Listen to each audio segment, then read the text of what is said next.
시편 38편의 절반은 읽으셨습니다. 읽으시면서 혹시 이런 마음 드신 분 계실지 모르겠어요. 이 마음이 딱 내 마음이다. 정말 힘든 시기를 보내고 아픈 시기를 보내고 있는 다윗의 고백입니다. 오늘 타이틀에 보니까 다윗의 시 탄원시라고 고백이 되어 있습니다. 기록이 되어 있습니다.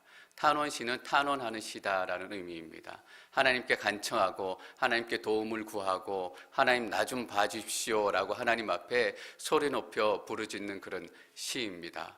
그래서 이 탄원이라는 말은 동시에 어떤 의미를 가지고 있냐면 기억하게 한다라는 의미를 또한 가지고 있습니다. 우리가 하나님 앞에 탄원하며 소리칠 때 하나님께서 우리의 삶의 작은 부분까지 기억하게 되신다라는 의미입니다.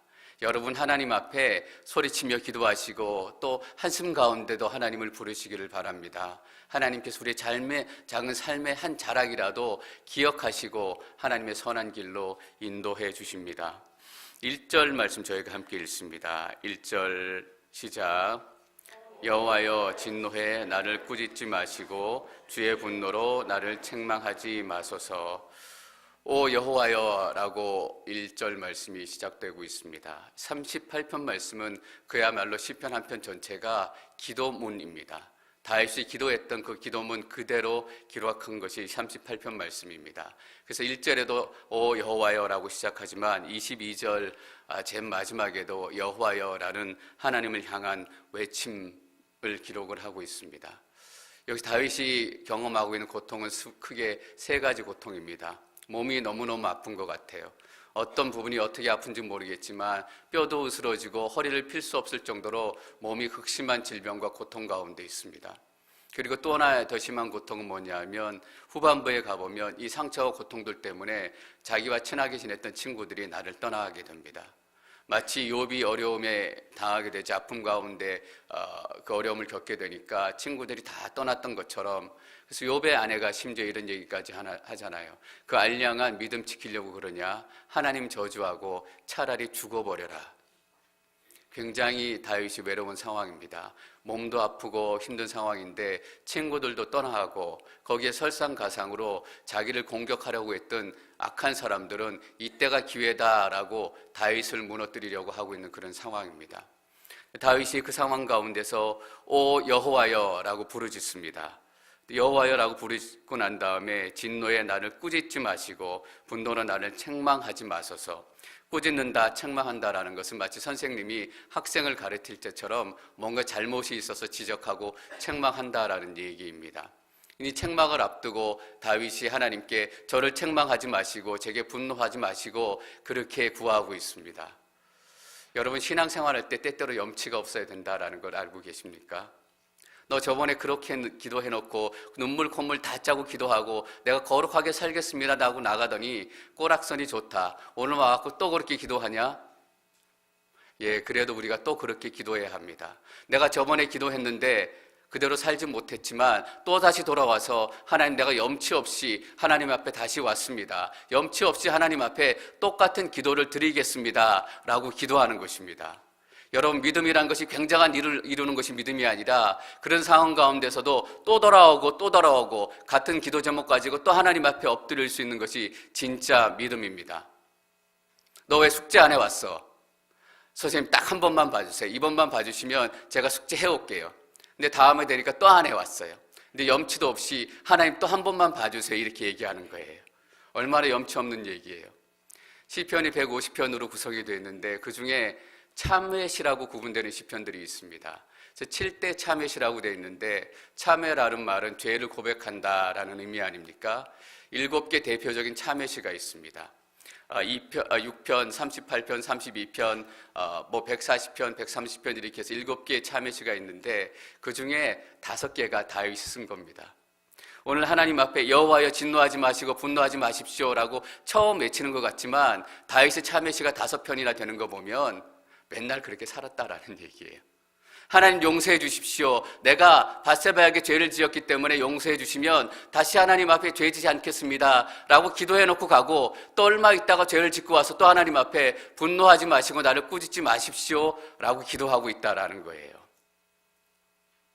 여러분 이게 다윗의 믿음이에요. 우리는 우리가 기도해놓고 그대로 살지 못하면 부끄러워서 교회 나오지 못할 때도 너무나 많아요. 내가 김 집사한테 내가 이렇게 오늘 결단의 기도를 했어. 다시는 내가 그렇게 살지 않을 거야 라고 얘기했는데 그렇게 살지 못하는 모습 때문에 수치스럽고 창피하기도 하고, 여러분, 저는 그것을 다 뛰어넘어서 여러분들이 하나님 앞에 나아올 수 있기를 축원합니다. 그게 진짜 믿음이에요. 무엇을 큰 것을 이루는 것이 아니라 다시 돌아오고 다시 하나님 앞에 무릎 꿇고, 다윗도 계속 돌아왔다라는 거예요. 참회시가 대표적인 것들이 거의 대부분 다윗이라는 거 보면 다윗도 평생토록 죄 때문에 고민하고 죄 때문에 싸우고 다시 하나님께 엎드리고 다시 하나님께 엎드렸다라는 겁니다. 여러분 기억하시기를 바랍니다. 신앙생활은 염치가 없어야 됩니다. 그냥 은근슬쩍 들어와서 예, 맞습니다. 은근슬쩍 들어와서 같이 은혜를 누리는 거예요. 내가 그 자리에 적합하지 않지만 왜 학교 가서 프로젝트 하면 이 그룹을 만들어서 토의합니다. 그때 나는 잘 못하지만 우리 딱 보잖아요. 어느 그룹이 제일 잘할까? 제일 잘하는 그룹에 들어가서 은근슬쩍 뭐 먹고 A+ 받는 거예요. 그거를 성경적인 말로 뭐라고 합니까? 은혜라고 해요. 내가 자격도 없고 염치도 없지만 은근슬쩍 엉덩이 밀어놔서 하나님의 은혜로 누리고 하나님의 구원도 누리고 원래 내가 이것이 합당한 사람인 것처럼 시침 뻑대고 앉아있는 거예요.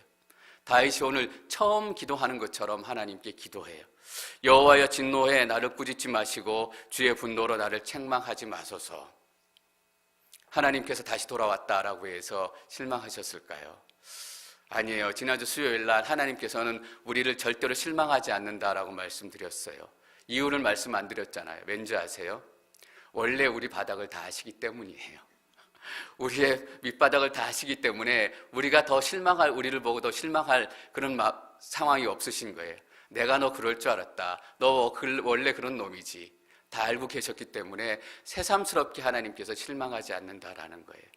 우리가 마치 몰랐던 것처럼 깜짝 놀라면서 우리는 실망해요. 내가 이런 사람 아닌데, 내가 이렇게 살 사람이 아닌데. 우리의 바닥이 거기 있는 거예요. 하나님께서는 절대로 실망하지 않기 때문에 언제라도 하나님 앞에 우리가 자신 있게 담대하게 나아갈 수 있는 것입니다. 여러분, 하나님은 우리의 하나님 되십니다. 하나님은 우리의 아버지가 되십니다. 어떤 상황에서라도 하나님 앞에 나아오는 것, 돌아온 탕자가 되는 것을 하나님께서는 가장 기뻐하십니다. 그래서 2절부터 계속되는 얘기가 뭐냐 하면 내가 얼마나 고통스러운가, 내가 얼마나 아픈가 그 얘기를 하기 시작합니다. 2절 말씀 저희가 2절, 3절 말씀 함께 읽습니다. 2절과 3절 시작.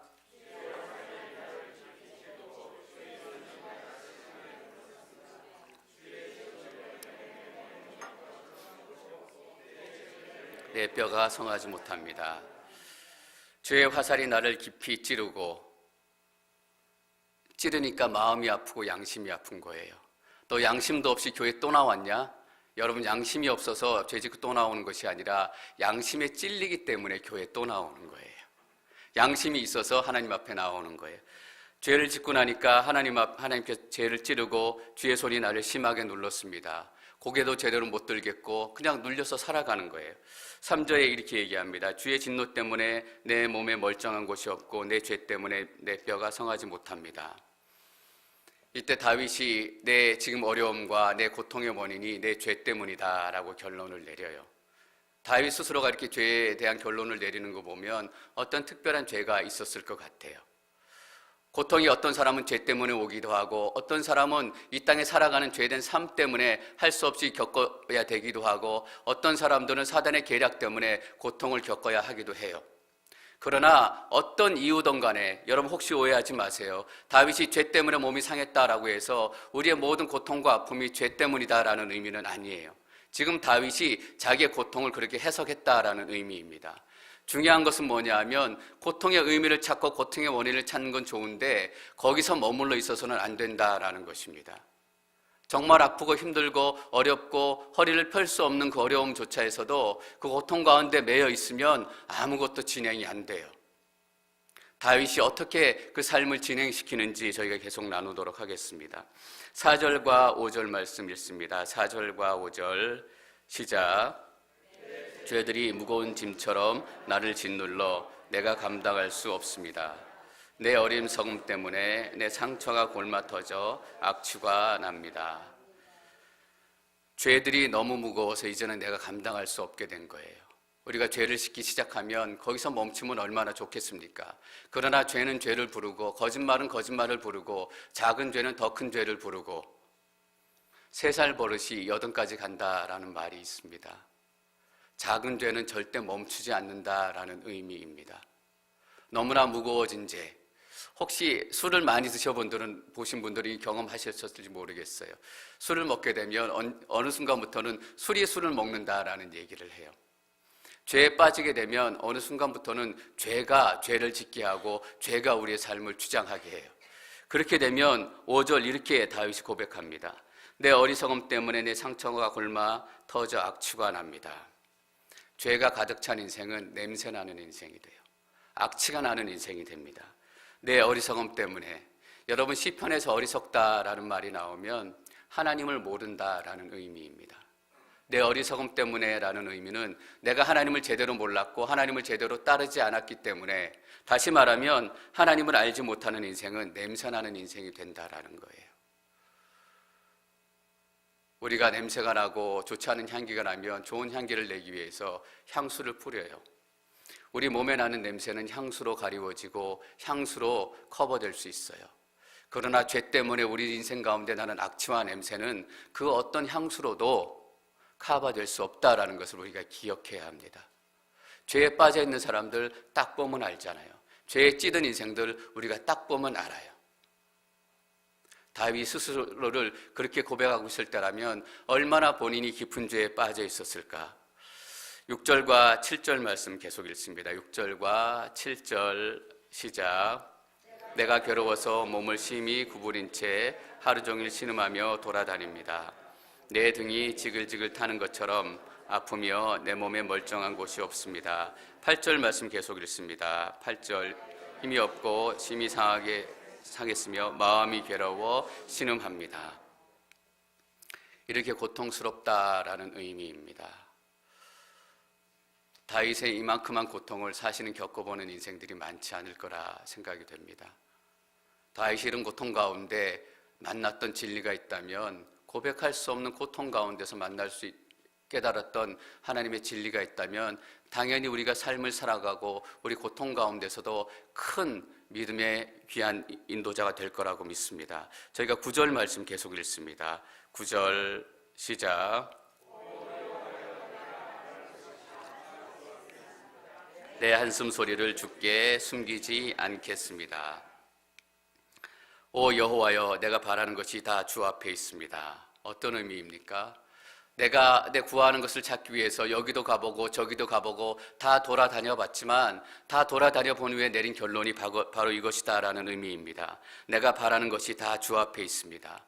내가 그렇게 원했던 회복과 내가 그렇게 원했던 기쁨과 내가 그렇게 원했던 평강이 이제 보니까 하나님 앞에 다 있다라는 이야기입니다. 여러분, 여기저기 다 찾아보고 이정교 저정교 다 돌아보신 분의 한 이야기가 기억이 나요.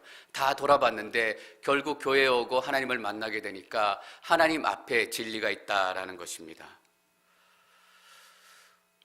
다윗이 왜 이런 결론을 내릴 수 있었을까요?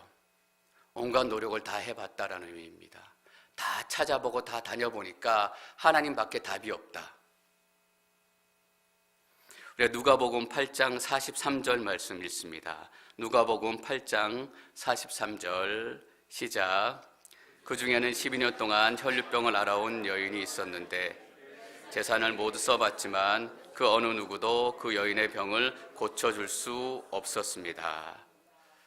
해볼 수 있는 건 다 해봤다라는 의미입니다. 재산을 모두 썼지만 돈이면 해결될 수 있을 것 같다, 내가 가진 물질이면 해결될 수 있을 것이다 라고 생각하고 내 가진 물질을 다 구해서 모든 용하다는 의사를 다 찾아봤지만 그 의사들도 결국 병을 고치지 못했다라는 것입니다. 그래서 이 여인이 선택한 방법이 무엇입니까? 예수님이 오신다라는 소식을 들었어요. 예수님께서 그 동네를 지나가신다라는 소식을 듣고 두 발 벗고 모든 것을 다 포기하고 예수님께로 달려오게 된 것입니다.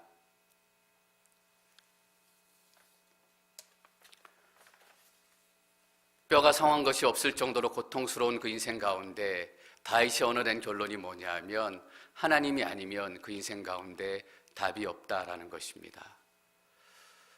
어떤 의미에서 우리는 고통을 피해갈 수도, 고통을 피해 숨을 수도 없을 때가 많습니다. 시간을 보내야 하고 또 시간을 겪어내야 하고, 그러나 그 시간들 가운데 우리가 분명히 얻어야 된다라는 것이 있습니다. 뭐냐 하면 하나님 앞으로 와야 된다라는 거예요. 하나님 앞에 와야 진짜 인생의 해답이 있다라는 것입니다. 그리고 이렇게 고백합니다. 내 한숨 소리를 주께 숨기지 않겠습니다. 하나님 앞에 모든 것이 있습니다 라는 고백은 다윗이 이제는 내가 항복하겠습니다, 내 힘으로 하지 않고 내 능력으로 하지 않고 내 방법으로 찾지 않고 하나님 앞에 두 손 들고 제가 항복하겠습니다 라고 고백합니다. 항복한 사람들은 어떤 사람들입니까? 하나도 감추지 않는 사람들입니다. 내가 정말 국민들 앞에 내 모든 것을 다 내려놓겠습니다 라고 항복한 사람은 청문회 와서 거짓말하지 않을 거예요. 그러나 숨기고 싶고 또 숨기려고 하는 것은 내가 완전히 항복하지 않겠습니다 라는 마음 때문이에요. 다윗이 하나님 앞에 하나님밖에는 답이 없습니다 라고 고백한 것은 완전히 항복한 것이고, 항복하니까 한숨 소리조차 숨기지 않겠다라고 얘기해요. 여러분, 하나님께서는 한숨 소리마저 듣기를 원하십니다. 우리는 조금 우리를 이렇게 실제보다 과대평가하는 경향이 있어요. 실제는 이만큼이 아닌데 믿음이 훨씬 좋은 거로 착각하고 나의 믿음이 훨씬 저만큼 가 있는 거로 착각해요. 그래서 고통이 있고 어려운 시간이 있는데 한숨 소리 내려고 하지 않아요. 하나님 앞에 내가 힘듭니다, 어렵습니다 라고 기도하지 않으려고 해요. 내가 믿음의 사람인데 이 정도는 겪어야지, 마음에는 한숨이 있고 아픔이 있지만 하나님 앞에 고백하지 않으려고 해요. 그런데 하나님께서는 우리의 속마음도 다 아시는 하나님이세요. 내가 눈물 흘리는지 한숨 짓는지 아픔 가운데 있는지 우리가 아무리 감추려고 해도 우리의 죄도 감춰지지 않을 뿐더러 우리의 한숨도 감춰지지 않는 거예요. 그래서 너무 우리 잘난 척할 필요 없고 너무 고상한 믿음을 가진 척할 필요가 없어요. 우리의 수준을 정확히 아는 정확한 안목이 필요해요. 우리가 왜 TV를 보면 영화 배우들이 멋있는 옷을 입고 나오잖아요. 특히 그래서 여자분들, 저 배우가 저 옷을 입은 걸 보니까 너무 예쁘다, 나도 저 옷을 주문해서 사 입어야지 라고 주문해서 그 옷이 오고 딱 입어보잖아요. 입어본 다음에 첫 마디가 어떤 말인지 아세요? 잘못 온 거 아니야? 내가 입어보면 배우가 입은 거랑 다르다라는 거예요. 내 수준을, 내 상황을 내가 정확히 알지 못하는 게, 하나님께서는 우리의 수준을 정확히 보기를 원해서요. 한숨조차도 숨기지 않는 다윗, 한숨조차도 하나님께 고백하며 나아가는 다윗. 저는 여러분들이 이 다윗의 영성을 배우시기를 축원합니다. 감추지 마세요. 저한테는 감추셔도 돼요. 저한테는 믿음이 있는 척 하셔도 되고 저한테는 잘난 척 하셔도 돼요. 그러나 하나님 앞에서는 그러지 마세요. 힘들면 힘들다, 억울하면 억울하다, 창피하면 창피하다, 하나님 수치스러워서 제가 살 수 없어요, 창피해서 살 수 없어요, 억울해서 살 수 없어요.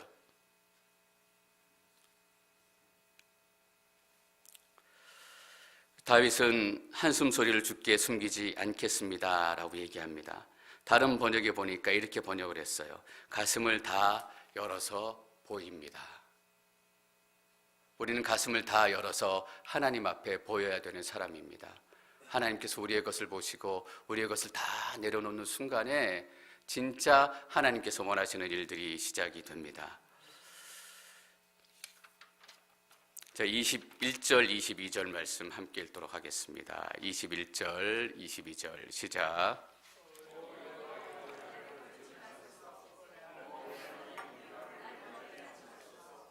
오 여호와여, 내 구원이시여, 어서 와서 나를 도우소서. 이 38편의 시편은 아픈 시편이에요. 다윗이 완전히 회복되었다, 나았다, 그 소망의 메시지도 들어있지 않아요. 그런데 이 38편이 아직까지 남아서 왜 우리에게 계속 불리고 있을까? 우리에게 자주 불리는 그 찬양으로 남아있을까? 왜냐하면 다윗이 이 고통의 시간을 통해서 하나님을 더 깊이 만나가고 있기 때문입니다. 그리고 내가 정말 도움을 구할 사람은 하나님 한 분밖에 없다라는 것을 깨달았기 때문입니다. 22절에 보면 오 여호와여, 그리고 나서 하는 이야기가 바로 이것입니다. 내 구원이시여. 1절에 여호와여라고 불렀을 때 어떤 고백을 했었냐면 내 죄를 책망치 마시고 분노로 나를 다스리지 마십시오라고 간절한 간구로 시작을 했습니다. 그런데 22절 마지막에 하나님의 이름을 부를 때는 하나님의 구원자 되심, 하나님의 인도자 되심을 찬양하면서 기도를 하고 있습니다. 처음에 우리는 죄로 시작해요. 죄 가운데 태어나고 죄를 극복하지 못하고 어려움 가운데 머물러 있습니다. 그러나 우리의 결론은 무엇인가? 하나님을 찾기 시작하고 하나님을 찾기 시작하면서 하나님의 은혜가 우리 가운데 임하기 시작합니다. 그래서 우리의 시편이 어떻게 진행이 되는지 아세요? 맨 처음에는 탄원의 시편, 간구의 시편으로 시작이 돼요. 그런데 우리의 탄원을 통해서, 우리의 간구를 통해서 하나님께서 이루어 가시는 그 일들을 보면 우리의 탄원의 시가 감사의 시로 바뀌어져요. 그리고 하나님께서 행하신 일들을 찬양하기 시작하면서 찬양의 시편으로 바꾸어지기 시작하는 거예요. 여러분, 우리의 인생 분명 탄원으로 시작해요.